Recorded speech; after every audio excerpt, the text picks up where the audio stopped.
हमें सुरक्षा के साथ ले जा सकते थे, लेकिन सुरक्षा इसलिए लगाई इन्होंने कि हम जा ना पाएं। आप सुन रहे हैं अखिलेश यादव ये कह रहे हैं कि उन्हें इसलिए सुरक्षा लगाकर रोका गया जिससे कि वो जा ना पाए। लेकिन आपको बताएं एलडीए ने पहले ही लेटर लिखकर कहा था कि वहां पर वो निर्माणाधीन बिल्डिंग है, वहां पर मलबा पड़ा हो सकता है, कुछ भी हो सकता है, ऐसे में ना जाएं क्योंकि उन्हें ऑलरेडी सुरक्षा मिली हुई है और Z+3 की सुरक्षा मिली हुई है। लेकिन चलिए आपको बता देते कि ऐसा कर क्यों रहे हैं अखिलेश यादव, इसके पीछे अंदर की खबर क्या है समझिए। यूपी में देखिए 10 सीटों में उपचुनाव होने वाले हैं और अखिलेश यादव साइकिल पर निकले हुए हैं, उनके साथ उनके कार्यकर्ता भी इस चुनाव में फतेह के लिए निकले हुए हैं। उपचुनावों से पहले जोर आजमाइश यहाँ चल रही है, शक्ति प्रदर्शन चल रहा है और श्रद्धांजलि के बहाने सरकार पर निशाना साधने का एजेंडा है। इसके अलावा क्या है, जेपी को ढाल बनाकर सपा का शक्ति प्रदर्शन है, ये बताने की कोशिश है कि हम जुट चुके हैं, एकजुट हो चुके हैं। अखिलेश ने सपा कार्यकर्ताओं में जान फूंकने की कोशिश की है उपचुनावों से ठीक पहले। जेपी सेंटर को भी हाईलाइट करना चाहते हैं, ऐसा नहीं है कि जेपी से उनका मतलब है जननायक को श्रद्धांजलि अर्पित करना चाहते हैं, बल्कि वो जेपी एनआईसी का नाम सामने लाना चाहते हैं क्योंकि आपको बताएं कि इसका निर्माण समाजवादी पार्टी शासन में हुआ था और ये ड्रीम प्रोजेक्ट माना जाता था अखिलेश यादव का, जिसमें अभी काम चल रहा है और वो चाह रहे हैं कि ये हाईलाइट हो और इसीलिए बार बार वहां जाने की पिछले साल भी कोशिश की, अभी भी कोशिश की और उसको लेकर राजनीति भी खूब हो रही है। सुनिए जरा क्या कहना है सियासतदानों का। इतने बड़े स्वतंत्रता संग्राम सेनानी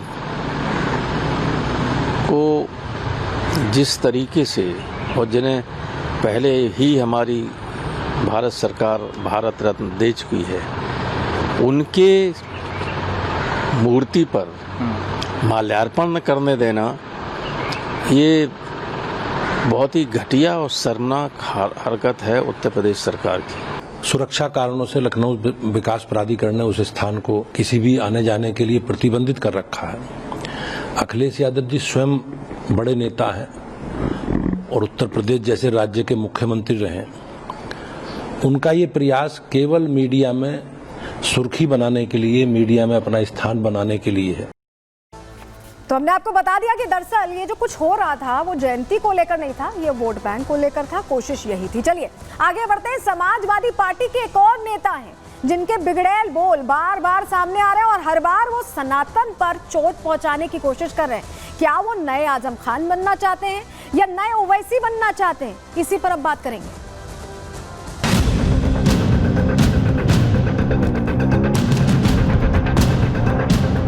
मस्जिद पर लोग चढ़े थे गिराने के लिए, संविधान बचाने के लिए उन्होंने उन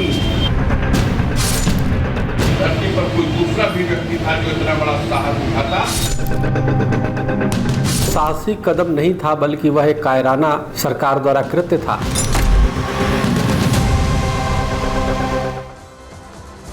अफजाल अंसारी को लगता है कि ओवैसी बनने का शौक बढ़ चला है क्योंकि वो भी चाहते हैं कि समाजवादी पार्टी को मुस्लिम वोट बैंक कहीं छिटके ना। ओवैसी भी हर रण में कूदे ही रहते हैं, हर चुनाव में कूदे ही रहते हैं, तो ऐसे में समाजवादी पार्टी का मुस्लिम वोट बैंक ना छिटके, इसके लिए अब अफजाल अंसारी नए मुस्लिम नेता के तौर पर उभर कर सामने आना चाहते हैं और इसके लिए अपने मुखिया सपा मुखिया को भी खुश करने के लिए वो क्या करते हैं, बार बार सांप्रदायिक बयान देते हैं। और ऐसा ही एक बार फिर उन्होंने किया। ये बिगड़ैल बोल सनातनियों को पसंद नहीं आने वाले हैं क्योंकि बार बार ऐसा कह रहे हैं, हिंदू आस्था पर चोट कर रहे हैं और प्रश्न सनातन को लेकर खड़े कर रहे हैं, कष्ट उनको भी दे रहे हैं जिन्होंने राम मंदिर का सपना देखा था। क्यों हम ऐसा कह रहे हैं, आखिर क्या बयान दिया अफजाल अंसारी ने, चलिए आपको बता देते हैं। सनातन पर अफजाल ने फिर से टिप्पणी की है। अफजाल का कार सेवकों पर विवादित बयान सामने आया है। कार सेवकों पर गोली चलाना सही था, अफजाल अंसारी ये कह रहे हैं। संविधान बचाने के लिए फैसला लिया गया, यानी उस बात की ये पैरवी कर रहे हैं। अफजाल अंसारी ने मुलायम सिंह यादव के कसीदे पढ़े, मुलायम सिंह का निर्णय सही और साहसिक बताया अफजाल अंसारी ने। और इस बयान के बाद अब साधु संत समाज और जो राम भक्त हैं वो गुस्से में हैं। राम भक्तों पर गोली कायराना हरकत थी, चक्रपाणी महाराज ये कह रहे हैं। गोली कांड की तुलना जलियांवाला बाग से उन्होंने की है और प्रश्न ये पूछा है कि आखिर बार बार इस तरह के बयान क्यों दे रहे हैं अफजाल अंसारी। ऐसा क्या हो गया है कि अचानक बार बार इस तरह की बातें उनकी तरफ से कही जा रही, क्या कहा है पहले अफजाल अंसारी ने, आपको पहले सुनवा देते हैं। मैं नहीं समझता हूँ कि धरती पर कोई दूसरा भी व्यक्ति था जो इतना बड़ा साहस उठाता। जब अयोध्या में बाबरी मस्जिद पर लोग चढ़े थे गिराने के लिए, तो मुलायम सिंह के सामने सवाल आके खड़ा हुआ कि देश का संविधान बचेगा कि नहीं बचेगा।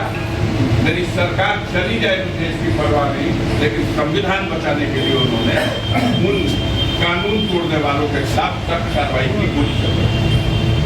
हत्यारे कहे गए।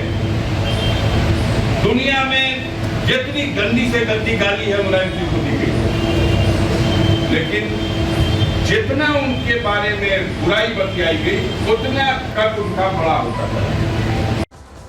तो ये बयान उन्हें चोट पहुंचा रहा है जो राम मंदिर आंदोलन से जुड़े रहे हैं, और उनको भी चोट पहुंचा रहा है जिसने राम मंदिर के सपने को साकार होते देखा है। सुनिए जरा। बयान अत्यंत दुर्भाग्यपूर्ण है क्योंकि वो साहसिक कदम नहीं था बल्कि वह एक कायराना सरकार द्वारा कृत्य था।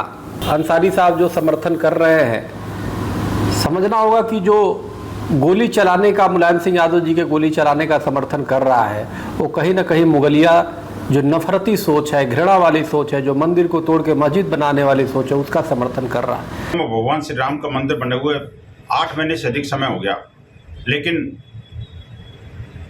समाजवादी पार्टी की जो अंतर्मन की जो कसक है वो रह कर जैसे हिलोरे ले रही हो, वो बार बार निकल के आ जाते हैं। वो जो बाबरी का भूत है, या यूँ कहें कि जिन्ना का जो जिन्न है, वो बार बार बोतल से बाहर निकल के आ जाता है।